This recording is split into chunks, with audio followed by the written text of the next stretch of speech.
Morning, my name's Jake with Easy Pro. I'm in outside sales and product development. Hey there, I'm Sal Adams. I do a lot of technical support, special quotes here on the customer service team at Easy Pro.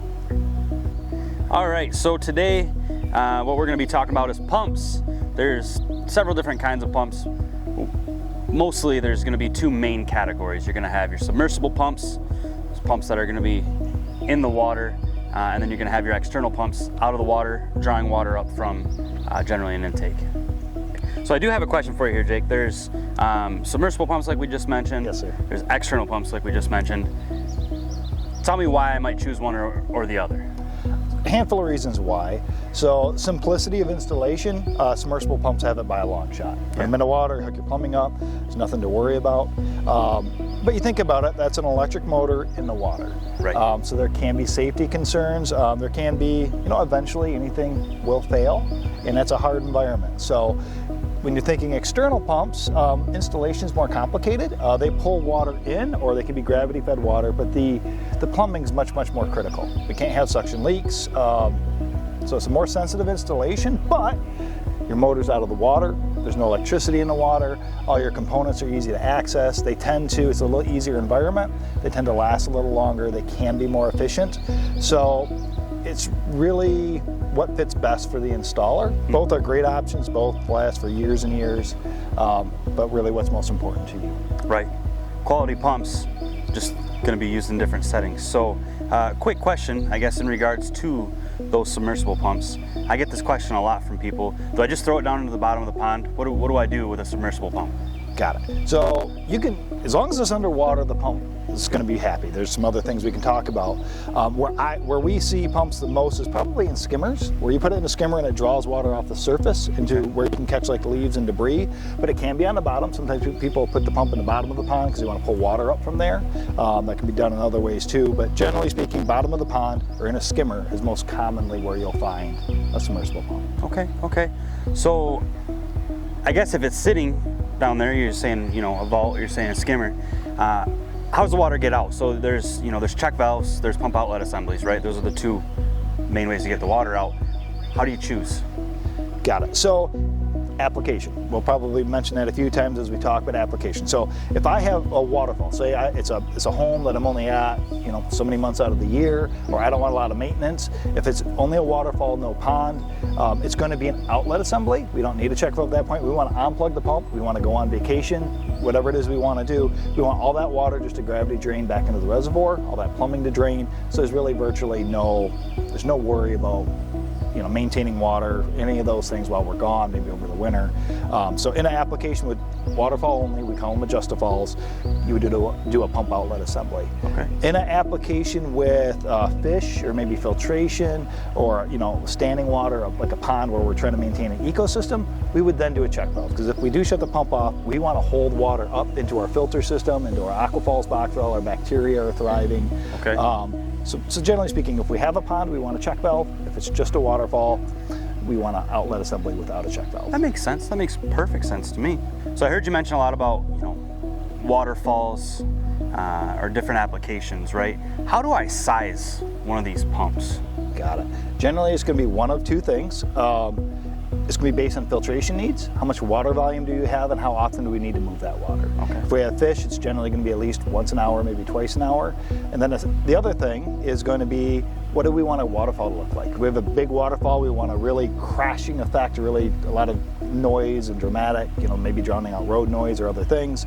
We need to make sure we size the pump big enough to run that waterfall to get the effect we need. So you're going to look at how much water do I need to support filtration in a healthy pond? How much water do I need to make the waterfall look good? If you have a waterfall, and you pick the larger of those two numbers. Okay, which probably leads into sizing of your hose, right? If you're going to be running a bigger pump, first of all, they've got different sized outlets and inlets, right? They do. And then secondly, correct me if I'm misunderstanding, but it seems like different tube sizes only allow X amount of flow to go through them. Does that? Absolutely. So what we've tried to do, our pumps run all the time. They're keeping a pond alive, they're keeping fish alive. So we've tried to create very efficient pumps. So choosing the right pump for the right application with the right plumbing, the right tubing size is very important. Okay. So we want the pump to operate in a sweet spot, so it uses the least amount of electricity and lasts the most amount of years for the customer. Awesome. Thank you. here at Easy Pro, you know, we talked about, we've got the externals, we've got the submersibles. There's actually subcategories, I guess you could say. We've got the asynchronous, we've got direct drive, mag drives even. Can you tell me a little bit about the differences in those? Absolutely. So mag drive pumps are incredibly efficient, very few moving parts. They're a great choice for smaller features where we don't need a lot of flow, where we want to maximize energy efficiency. Okay. Mag drives are great for that. Asynchronous is the next step up. They can do a little bit more pressure, a little higher flow rates, but they're still very efficient. They're Sure. kind of a hybrid pump. They're kind of between a mag drive and a direct drive. So we can retain some efficiencies, but get more water, a little bit more pressure. Okay. So they can be a good choice when we're trying to find a middle ground. So yeah, so the next step is going to be direct drive pumps. We have a couple examples on the table. They're going to be able to do higher volumes. They come in many different sizes. They can get much, much larger. These are just a couple of our popular sizes. They can do more pressure. They tend to be the most popular choice. They've just been proven for decades, but we need the most flow, you know, the more pressure, and still retaining efficiency and longevity. Direct drives are a great option. Do you see, I guess in specifics with the direct drives, how often do you run them? Do you run them all the time? Are they designed to do that, or? Great question. So yes, they're designed for 24/7, 365. Okay. They can run all the time year round. Some people, you know, say it's a pondless waterfall. I'm not keeping fish alive. I'm not trying to keep standing water clean. You can run them on a timer. That's fine. Okay. But if you're trying to maintain the best water quality and the healthiest fish, let them run all the time. Okay, okay. Maybe better for the ecosystem if we're running them 24/7. Yeah, yep. That makes a lot of sense. We're replicating nature. We need moving water. We need to keep that water healthy. So in those cases, 24/7 is best. Sure. You say healthy water and you're talking about, you know, the ecosystem and things like that. I can't help but think of solids in the water, right? So a lot of people, they've got a ton of fish, you know, there's muck buildup, there's debris, there's solids in the water. How do these pumps do with solids? Can I expect them to just eat it up, or? Yes, so we want to choose the right pump for that application. So it's going to be a direct drive pump with a vortex style impeller. Okay. So the mag drives, asynchronous, are not good choices for passing solids, but Okay. some of our direct drive pumps are. And each pump will have a rating of what size solid it can pass. So if we Sure. know, like you say, it's an ecosystem, it's going to have waste, it's going to have different things, but these pumps can pump soft solids up to a certain size, and we have all those ratings. That's cool. Great. All right, so here at Easy Pro, especially over the last year or two, we've started to do a lot more quoting of swim ponds and recreational ponds and things like that. You find a lot of times it's external pumps that are going into those deals there. Tell me about chlorine though, right? A lot of people have questions. They want to keep things clean. They want to make it easy and efficient. Chlorine is what they want to use. Do we have pumps here that can handle chlorine? We do. So anytime we're talking a rec pond, anytime we're talking chlorine, pretty much all the submersible pumps come off the table. We want to focus on external pumps, safety, you know, and then yes, we have swimming rated external pumps that are rated for chlorine. So we have that. It's going to be in an external category, but we're proud to say we're one of the only pond manufacturers we know of that actually is using swim rated pumps, chlorine rated pumps for rec ponds, because we care about our installers. We don't want them to be liable. We care about the people that are in our ponds. We want safe, healthy environments for everyone. That makes the most sense to me. So different pumps can handle different amounts of pressure, right? We talked about that a little bit. Head pressure comes to mind for me. So what is head pressure, first of all? Total dynamic head, if you will. And how does it affect the pumps in general, but how does it also affect how you choose which pump? Got it. Yeah, that's a super common question. It boils down to what pump do I need? How do I choose my pump?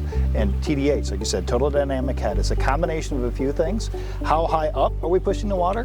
Water's heavy. We got to, you know, when we're pushing it up a distance, you know, the pond's at, you know, say the top of the pond's at 0 and the waterfall's 5 feet above that, we got to move that water up 5 feet. It's you know, water's heavy, we have to do that. And then we have friction loss in the tubing.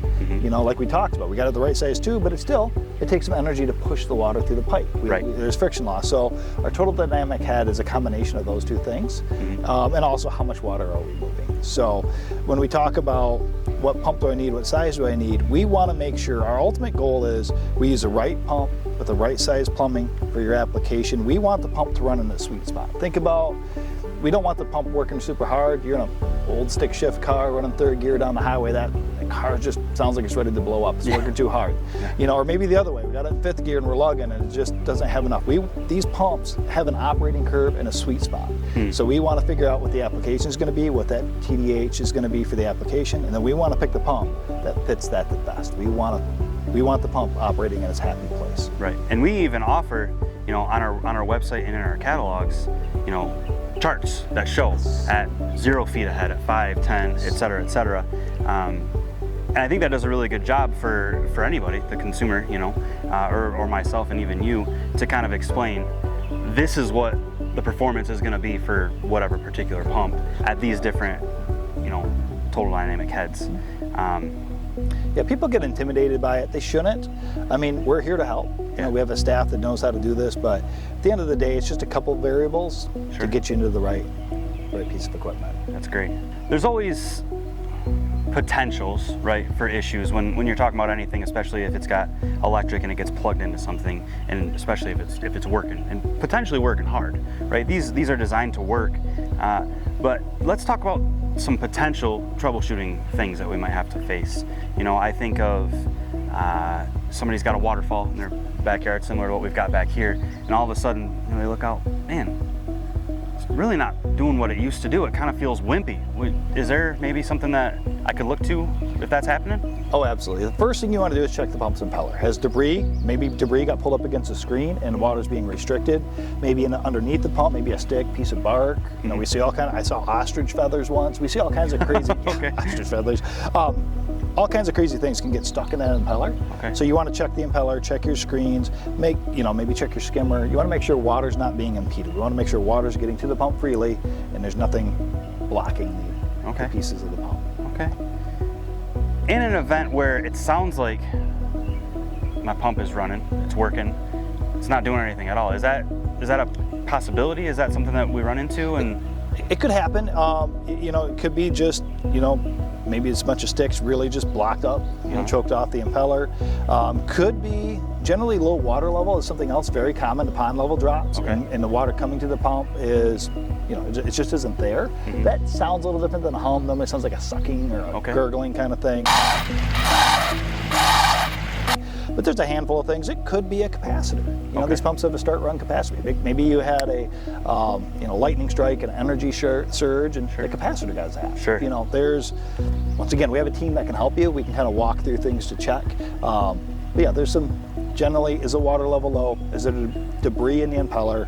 And then maybe, you know, from there we get into some more serious things, capacitors and bearings and such. And that's one of the cool parts about what we do here is, you know, we can make recommendations, we can help steer you in the right direction, but we can also help diagnose. Yes. Right? We've got a great team. You know, we've got a lot of experts and people that, first of all, have been in the field doing the stuff, installing, you know, and fixing things. But we've also got people that, well, I guess their main focus is fixing things. I think of warranty and returns and how often they've got hands on these pumps and other things where they're like, yeah, we can help you figure that out.